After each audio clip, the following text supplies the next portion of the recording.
শেষ দিনে মহতি জলসার মহতরম সভাপতি, আজকের প্রধান অতিথি, এদেশের কোটি কোটি মানুষের রাসূলের নির্দেশিত পথের পথ প্রদর্শক, আধ্যাত্মিক, রাজনৈতিক, চারিত্রিক রাহবার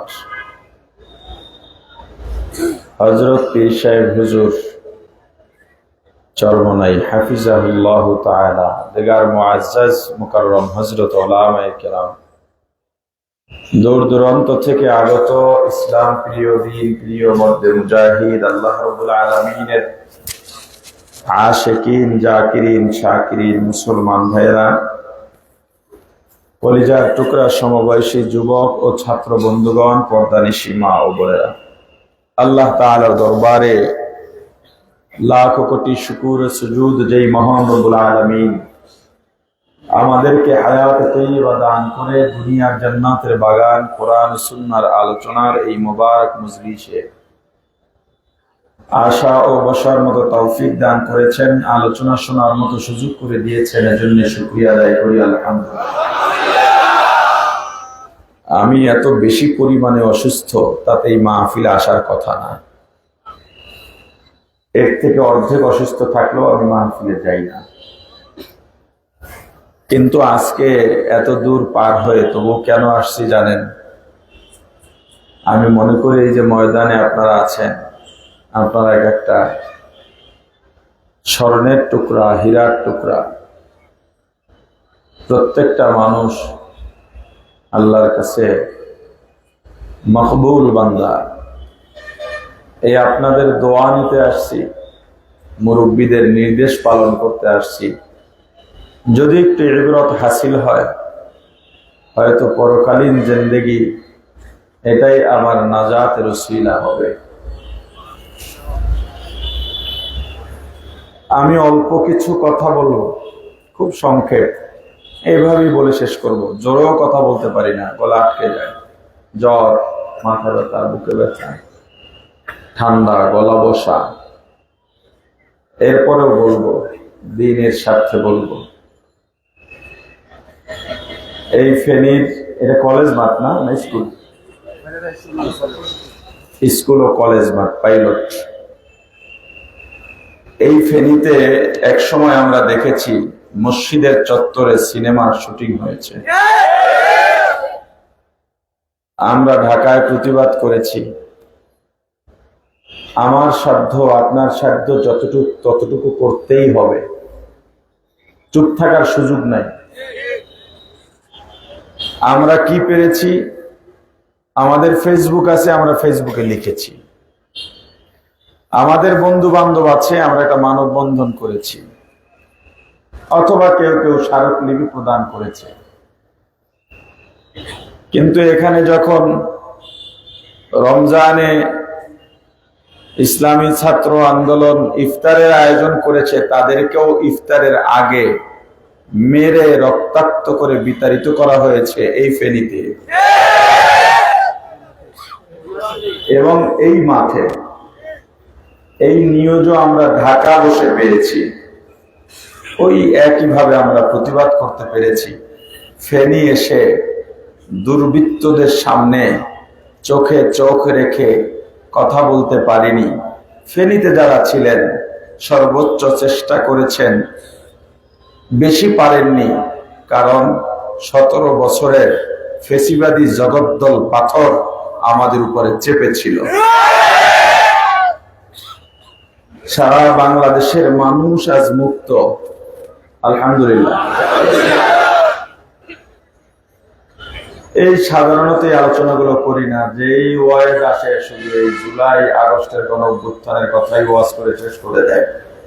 এই জন্য আমি চিন্তা করছি এগুলো বলার দরকার নেই। আজকে 2-4টা কথা আপনাদেরকে বলে যাই, যেহেতু এটা চরমনাই নমুনার মাহফিল। বাংলাদেশ মুক্তি কি আসলে পাইছে বলে মনে হয়?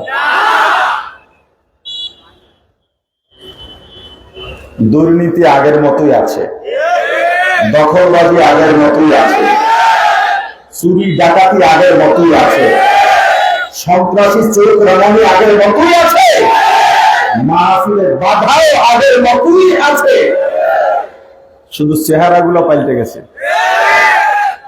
এজন্য কি আমরা ময়দানে নেমেছিলাম নাকি? আরে কথা বলেন। পীর সাহেব চরমনাই বা শায়েখের চরমনাই, এই যে দুজন ব্যক্তি, কি মনে করেন এদেরকে? এই বাংলাদেশে আব্রাহাম লিঙ্কনের পুঁজিবাদী কুফরি গণতন্ত্রের নেতাদের কর্মীরা শুধু মুখে বলে নেতার জন্য জীবন দেব, লাঠি পেটা শুরু হইলে নেতা কর্মী তুইয়া পালায়, কর্মী নেতারাই কাঁপানায়। কিন্তু চরমনাই পীরের মুরিদরা, পীর সাহেব চরমনাই অনুসারীর ভিতরে হাজার হাজার এমন মিল্লান আছেন, এমন মহাব্বত ভালোবাসার মানুষ আছেন, জীবন দিয়ে দিবেন, নিজের শায়েখকে ছেড়ে এক কদম নড়বেন না।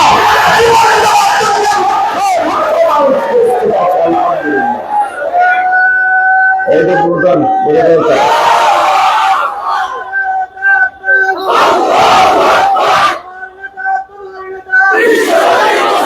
শক্ত করে দেন। এই মানুষ দুইটারে কি মনে করেন আপনারা? জুলাই আগস্টের গণ অভ্যুত্থানে এই বাংলাদেশের কথিত কোন রাজনৈতিক দল দলীয় সিদ্ধান্ত নিয়ে দলীয় ভাবে ময়দানে নামে না। কেউ পারলে বলেন যে ময়দানে নেমেছে, কিন্তু ইসলামী আন্দোলন নেমেছে। পীর সাহেব চরমনাই নিজে নেমেছেন, শায়েখে চরমনাই নিজে নেমেছেন। এই যে আমি নাখান্দা বান্দা দেখেন, বাংলাদেশের সবচেয়ে কঠিন স্পট ছিল যাত্রাবাড়িতে। এই যাত্রাবাড়ির বড় একটা অংশের নেতৃত্বে ছিলাম ময়দানে, ঘরে বসা হয়। যে গুলি আসছে আমার বুকে লাগলেও আজকে আমাকে নিয়ে আপনারা বয়ান করতেন যে আমাদের মেজ বাবাই ছিলেন কিন্তু শহীদ হয়ে গেছে।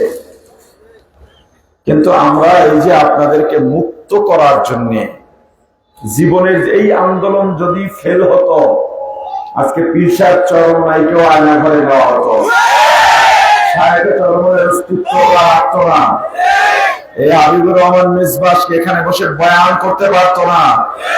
এই যে জাতিকে মুক্ত করার জন্য তারা ময়দানে নেমে গেলেন। মুক্ত কি আসলে হয়েছে? দোষ কাদের দেবেন?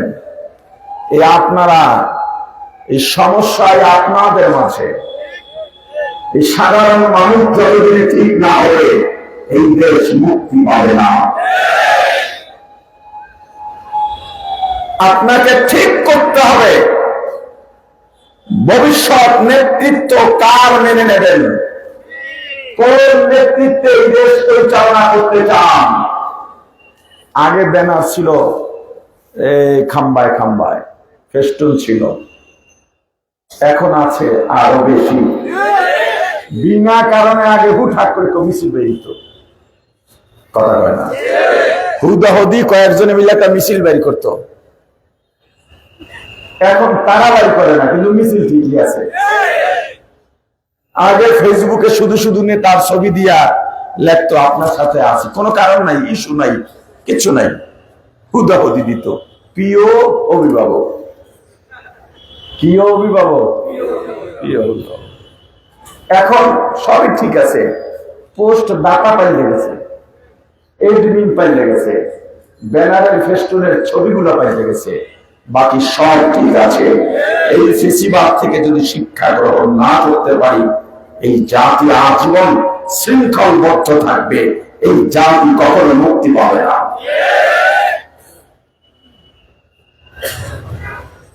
কি শিক্ষা নিয়েছি আমরা, কি শিক্ষা পেয়েছি আমরা? পৃথিবীর ইতিহাসে এমন ইতিহাস নাই যা বাংলাদেশে ঘটেছে। কোন স্বৈরাচার সহ তার ঘনিষ্ঠ পুলিশ অফিসার সহ এমপি মন্ত্রী সহ 14 গোষ্ঠী একত্রে একদিনে পালিয়েছে, বিশ্বের ইতিহাসে নয়। বিশ্বের ইতিহাসে আরো একটা জিনিস নাই, সেটাও বাংলাদেশে হবে। একটা ইতিহাস ছিল না, সেটা বাংলাদেশে হয়েছে। আরো একটা ইতিহাস হয়তো ভাববে, যেটা পৃথিবীতে নাই, সেটা হলো পৃথিবীতে কোন ফেসিবাদ, কোন স্বৈরাচার পতনের পরে আর ক্ষমতায় আসতে পারে নাই। বাংলাদেশে হয়তো এই ইতিহাস পুনরচিত হবে, এই ইতিহাস বাংলাদেশে আসবে। ওই ফেসিবাদ হয়তো আবার ক্ষমতায় আসবে, মাত্র ফেসিবাদের ব্যর্থতা হবে। এর সব সতর্ক অবস্থান আপনারা যদি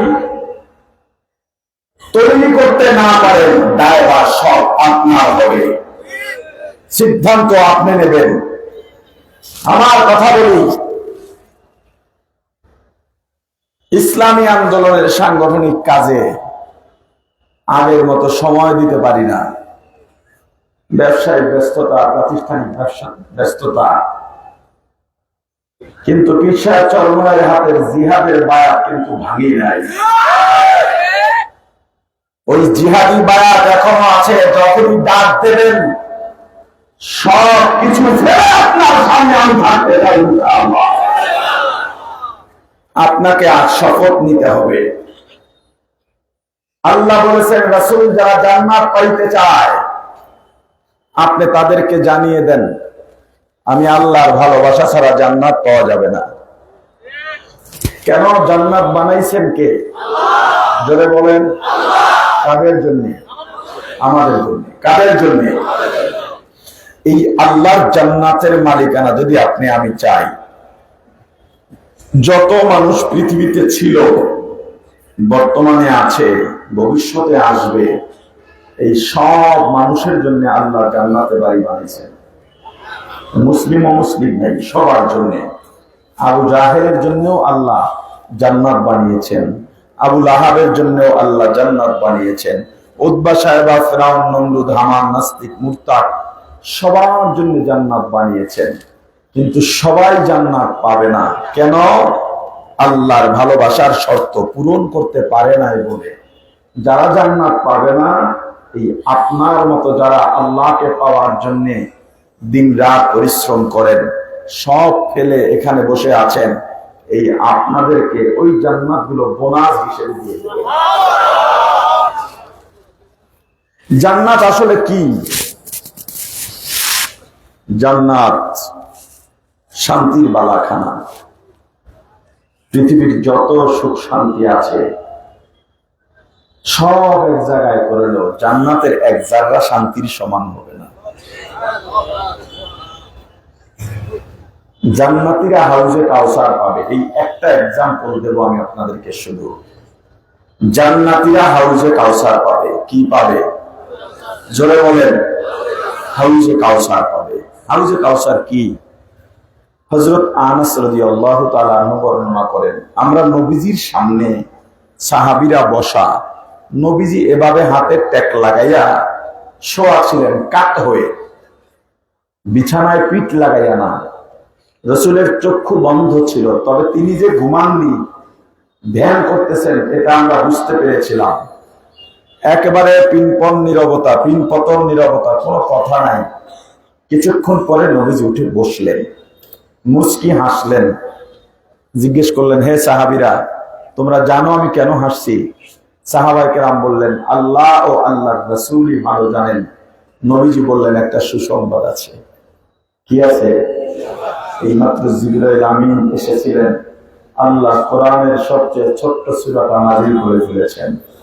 ইন্না আ'তাইনাকাল কাউসার ফাসাল্লি লিরাব্বিকা ওয়ানহার ইন্না শানিআকা হুয়াল আবতার।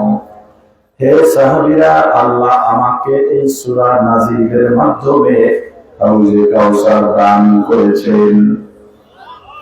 সাহাবীরা, তোমরা জানো হাউজে কাউসার কি? সাহাবায়ে কেরাম আবার মুআদ্দাবানা জবাব দিলেন, আল্লাহ ও আল্লাহর রাসূলই ভালো জানেন। নবীজি বললেন, হাউজে কাউসার জান্নাতের একটা নহরের নাম। এটা ফেনীর ময়লাযুক্ত কোনো ড্রেন নয়। হাউজে কাউসারের তলদেশ থেকে দুই ধার হীরা জহরত মণি মুক্তার পাথর দিয়ে বাধাই করা থাকবে। এই নহরের মধ্যে যে পানীয় বা শরবত থাকবে, দুধের চাইতেও সাদা, মধুর চাইতেও মজাদার মিষ্টি। একটা ধুলো বালু কোনাও এর মধ্যে থাকবে না। একবার যে পান করবে কিয়ামত পর্যন্ত আর পানি, জীবনেও আর পানির পিপাসা লাগবে না। হাউজে কাউসার লাগবে আসলে কোথায়? যখন হাসরের ময়দান কায়েম হয়ে যাবে, এই দুনিয়ার দাপটশালীরা ভালো করে শোনো, যখন ফুৎকার হয়ে যাবে, হাসরের ময়দান হবে। গত কয়েকদিন আগে কোন দেশটা স্বাধীন হয়েছে বলতে পারেন? সিরিয়া, শাম। আল্লাহ রাসূল এই জায়গাকে নির্দেশ করেছেন, হাসরের ময়দানটা এখানে হবে। যার যার আমল অনুযায়ী হাসরের ময়দানে দৌড়াবে। কেউ সাওয়ারিতে চড়ে মুহূর্তের মধ্যে হাসরের ময়দানে পৌঁছে যাবে, কেউ হেঁটে হেঁটে যাবে, কেউ হামাগুড়ি খেয়ে যাবে, আর কেউ কেউ পা উপরে থাকবে। এই চেহারা থাকবে মাটির উপরে, চেহারা এমনি ঘুরাইয়া ঘুরাইয়া আস্তে আস্তে আল্লাহ বধির করে দেবেন, কানা করে দেবেন, গ্রাম শক্তি বন্ধ করে দেবেন, থেতলাইয়া থেতলাইয়া হাসরের ময়দানে গিয়ে উপস্থিত হবে। হাসরের ময়দান, বিজ্ঞানীরা বলে আজকে সূর্যটা জমিন থেকে 9,30,00,000 মাইল দূরে। কিয়ামতের ময়দানে 9,30,00,000 মাইল দূরে থাকবে না, প্রত্যেকটা মানুষের 1 মাইল উপরে চলে আসবে। সূর্যের মধ্যে 9টা মতান্তরে, 12টা মতান্তরে 13টা মুখ আছে। একটা মাত্র মুখ খোলা, 12টা মুখ বন্ধ। ওই একটা মুখ দিয়া যে আগুন বের হয়, এটা দুনিয়ার দিকে আসে না, উপরের দিকে যায়। দৈনিক 70,000 রহমতের ফেরেশতারা ওই একটা মুখের উপরে পানি ঢালতেছে। এরপরে চৈত্র মাসের রৌদ্র, ভাদ্র মাসের রৌদ্রের তাপ সহ্য করতে পারি না। কিয়ামতের ময়দানে 9,30,00,000 মাইল দূরে নয়, প্রত্যেক মানুষের 1 মাইল উপরে সূর্য চলে আসবে। 12টা মুখ বন্ধ নয়, সব মুখগুলো খোলা থাকবে। একজন ফেরেশতাও মনের ভুলে 1 ফোঁটা পানিও ছাড়বে না, বরং আল্লাহ গোসা করে বলে দেবেন, এ সূর্য, তোর মধ্যে যত তাপ আছে সব তাপগুলো ছেড়ে দে। এত উত্তপ্ত গরম, ওই গরমে মানুষগুলো ঘামতে থাকবে, এত পেরেশান, এত পেরেশান। খাতনাহীন উঠবে। আম্মা জান আয়েশা সিদ্দিকা বলেন, আমি হুজুরকে জিজ্ঞেস করলাম, হুজুর সবাই যদি উলঙ্গ উঠে রক্ষার ব্যাপার, আমার রাসূল বলেন, ও আয়েশা, হাসরের ময়দান এমন কঠিন হবে, কেউ কারো খবর রাখবে না, নিজেকে নিয়ে এত ব্যস্ত থাকবে, ডানে বামে কে কি অবস্থায় আছে খবর নেওয়ার সময়ও পাবে না।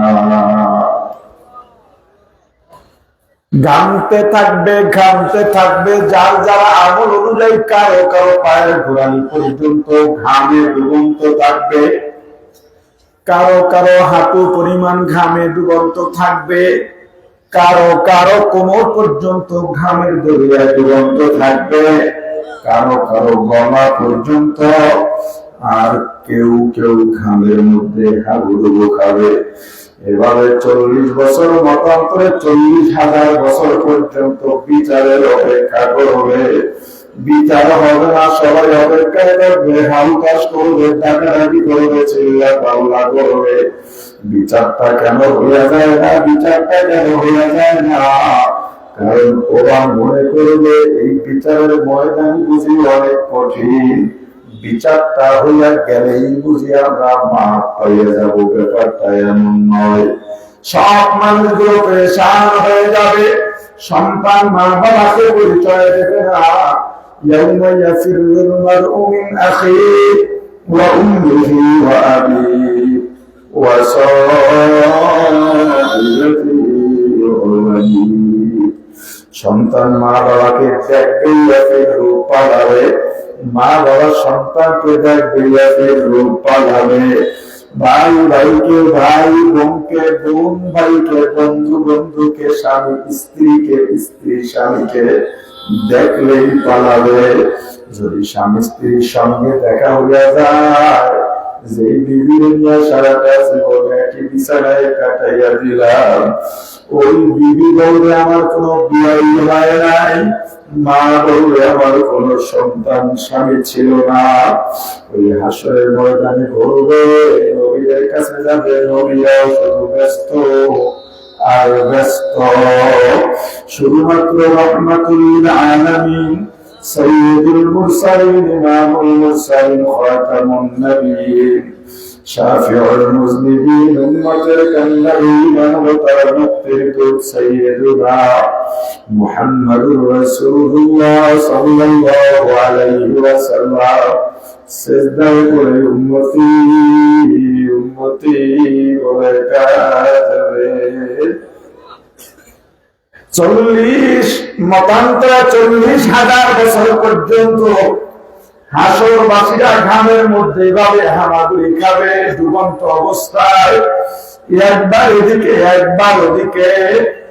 40,000 বছর পরে একদম ফেরেশতা আসবেন আমার রাসূলের কাছে, হুজুর আপনার মাথা উঠান, আপনি কি চান আল্লাহ জানতে চাইছেন। আল্লাহ মাথা উঠে বলবেন, আল্লাহ আপনি প্রতিশ্রুতি দিয়েছিলেন আমার সুপারিশ আপনি মানবেন।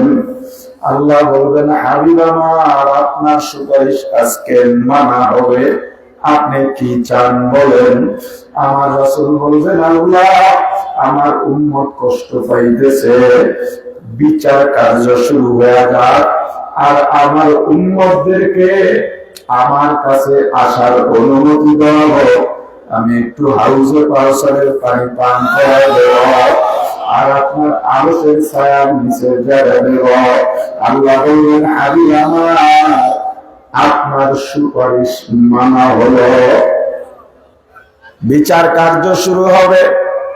দুই দিক থেকে দুই দল ফেরেশতা আসবে, তাদের বাপ থাকবে অন্যরকম, বিশেষ বাহিনী আসে, প্রধানমন্ত্রী আসতেছে, রাষ্ট্রপতি আসতেছে, চুপ, কোনো কথা হবে না। ফেরেশতা আসবে, হাসরের ময়দানকে একেবারে নীরব করে দেবেন, বিচার কার্য শুরু হবে, কোনো বেয়াদবি চলবে না। যার যার আমলনামা প্রকাশ হবে, তোমার আমলনামা তুমি পড়বে, অন্য কারো করে দিতে হবে না। সাবধান, সবাই চুপচাপ। জান্নাত জাহান্নাম, যেই জাহান্নাম জাহান্নামীকে পাওয়ার জন্য হারুম হারুম করবে, ওই জাহান্নাম জাহান্নামী পাওয়ার কথা ভুলে যাবে। বিচার কার্য শুরু হবে, ভয় থরথর করে কাঁপবে, হাসরের ময়দান কাঁপবে, আল্লাহর কুরসি সাজানো হবে, আল্লাহ কুরসিতে বসবেন, বিচার হবে, সামনে মিজানের পাল্লা বসানো হবে, এক একটা পাল্লা হবে এই দুনিয়ার সমান। একটা মেঘের মতো আসবে প্রথমে, এর ভিতর থেকে আল্লাহ এসে বিচারের কাঠ গলায় বসবে। ওদিকে আমার রাসূল ডাক দিছেন, উম্মত আয়, দুনিয়ায় আমার দেখতে পারো নাই, ফেনীর ময়দানে চরমনাইল হুজুরে বয়ান করছে, আমি রাসূলের সুন্নতের কথা, মুহাব্বতের কথা। এই দুনিয়ার বহু নেতা আছে, তার পিছনে দৌড়াইলে কত পাইতি, ক্ষমতাও পাইতি, টাকাও পাইতি, সম্মানও পাইতি, কিন্তু যখনই শুনলি আল্লাহ বলছে লাকাদ কানা লাকুম ফি রাসূলিল্লাহি উসওয়াতুন হাসানাহ, আল্লাহ বলছেন শ্রেষ্ঠ আদর্শ আমার রাসূলের। আজরে কম আল্লাহর কথায় কোনো ভুল আছে নাকি? বাজারে গিয়া মাছ ভালোটা কেনেন না পচাটা, সবজি ভালোটা না পচাটা, যেই জিনিসই কিনতে যান দাম কম হইলেও বলে ভালোটা দাও। তা আদর্শের ক্ষেত্রে পচা টাকা, পচা আদর্শ কেন? আল্লাহ যেখানে বলেছেন রাসূলের আদর্শ শ্রেষ্ঠ আদর্শ, মুসলমান রাসূলের আদর্শের বাইরে যায় কি বলে? বরং রাসূলের আদর্শ বাদ দিয়ে দলের পূজা এমন ভাবে তুমি করছ, দলের গোলামি এমন ভাবে করছ, তুমি রাসূলের সৈনিকেরা রমজান মাসে ইফতার করবে, সেখানে তাদেরকে মেরে রক্তাক্ত করো, কিয়ামতের ময়দানে আমাদের সামনে তোমাকে দাঁড়াতে হবে।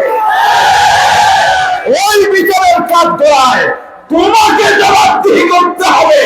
ইসলামের বিরুদ্ধে যারা কথা বলে, রাসূলের বিরুদ্ধে যারা কথা বলে, কোরআনের বিপক্ষে যারা কথা বলে, পুঁজিবাদী কুফরি গণতন্ত্রের পক্ষে যারা স্লোগান দেয়, ইসলামী রাজনীতির বিরুদ্ধে যারা আমল তুলে, কিয়ামতের ময়দানে বিচারের পর্যায়ে তোমাদের সঙ্গে আমাদের দেখা হবে।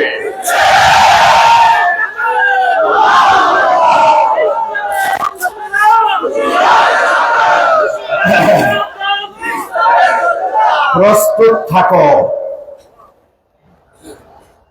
রাসূলের বিরুদ্ধে অবমাননা। আপনাকে বললাম ভাই আপনি মুসলমান না, বলে হ্যাঁ। রাসূলের উম্মত না, বলে হ্যাঁ। রাসূলের সুপারিশ চান না, বলে হ্যাঁ। রাসূলের বিরুদ্ধে অবমাননা হয়, চলেন পিসাব চরমনায় ডাক দিছেন, মিছিল করি। আর তো সামর্থ্য নাই আমাদের, কথা বলে না। একটা মিছিল দিয়ে আল্লাহকে জানাই, ব্যাং পয়গম্বর ইব্রাহিমের আগুনে প্রসাব করছিল, জানেন? নমরুদ হাসে আর বলে, ওরে ব্যাং, আমার এই আগুনের তাপ জানিস তুই, পাওয়ার জানিস? উপর থেকে পাখি উড়ে যায়, পাখা পুড়ে নিচে পড়ে যায়, আর তুই প্রসাব করতেছিস। ব্যাং বলে, আমি জানি আমার প্রসাবে আগুন নেভবে না, কিন্তু আল্লাহ দেখুক আমি কার পক্ষে আছি। হাত পাখার সৈনিকেরা ভালো করে জানে, তোমরা যারা তাদেরকে মূর্খ বলে, বোকা বলো, তারা বোকা নয়, বোকা তুমি। তারা ভালো করে জানে হাত পাখায় ভোট দিলে সরকার হবে না, কিন্তু তারা ভোট কেন্দ্রের গোপন কক্ষে গিয়া আল্লাহকে হাজির নাজির জেনে হাত পাখায় ছিঁড়ে বলে, আল্লাহ আমি দ্বীনের জন্য যতটুকু চেষ্টা করেছি, আমি জানি হয়তো আমি পাস করব না, কিন্তু আপনি দেখেন আমি কার পক্ষে আছি।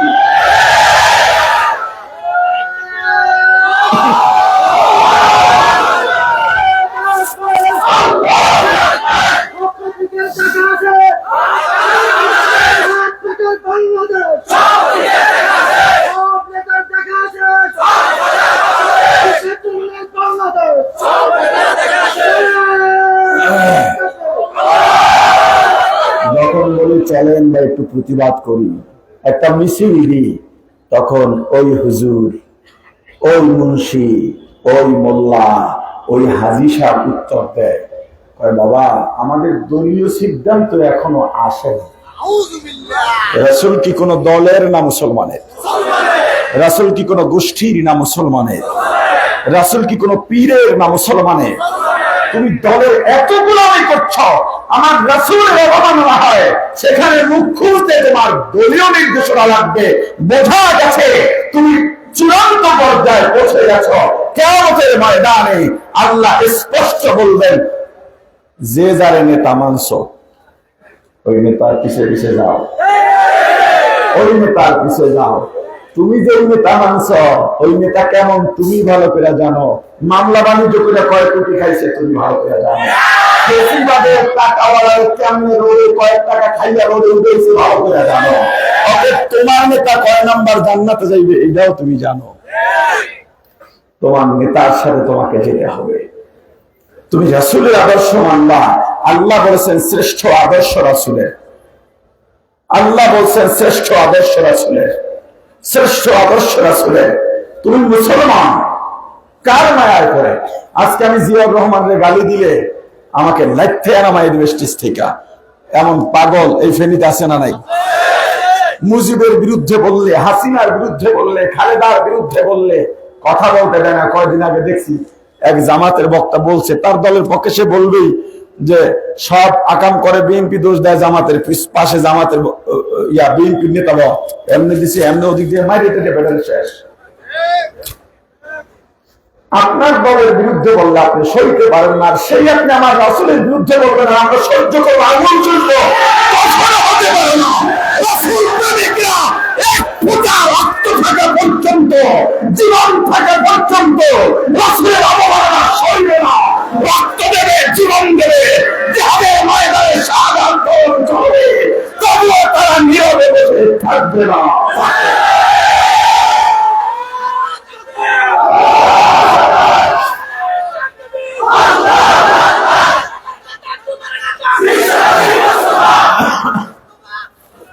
আমি বলে যাই আপনাদেরকে, আমি ছোট্ট একটা মানুষ, সাগর পার থেকে এসেছি আপনাদের দোয়া নিতে।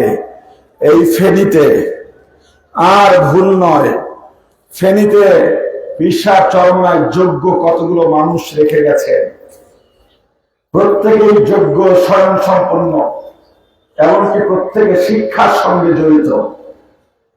আমি সবার নাম বলতে পারছি না, আপনারা তাদেরকে চেনেন ভালো করে।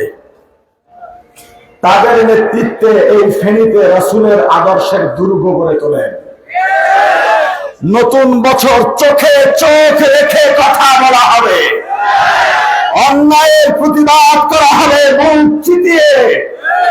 যারা আমাদের বিনয় দুর্বলতাকে, বিনয় ভদ্রতাকে দুর্বলতা ভেবেছে, আমাদের প্রাপ্যাধিকার আদায়ের জন্য শক্ত পায়ে দাঁড়িয়ে তাদেরকে বুঝিয়ে দিতে হবে। যেই পিঠ দেয়ালে থেকে গিয়েছিল, ওই দেয়ালের পিছন থেকে পা দিয়ে ধাক্কা দিয়ে সামনে এগিয়ে যেতে হবে, বুঝিয়ে দিতে হবে সে ভারতীয় নই আমরা। সমান অধিকার, অমান অধিকার বুঝে দেওয়ার জন্য যা যা লাগে তা তা করতে প্রস্তুত আছি। রাসূলের আদর্শ মানবেন।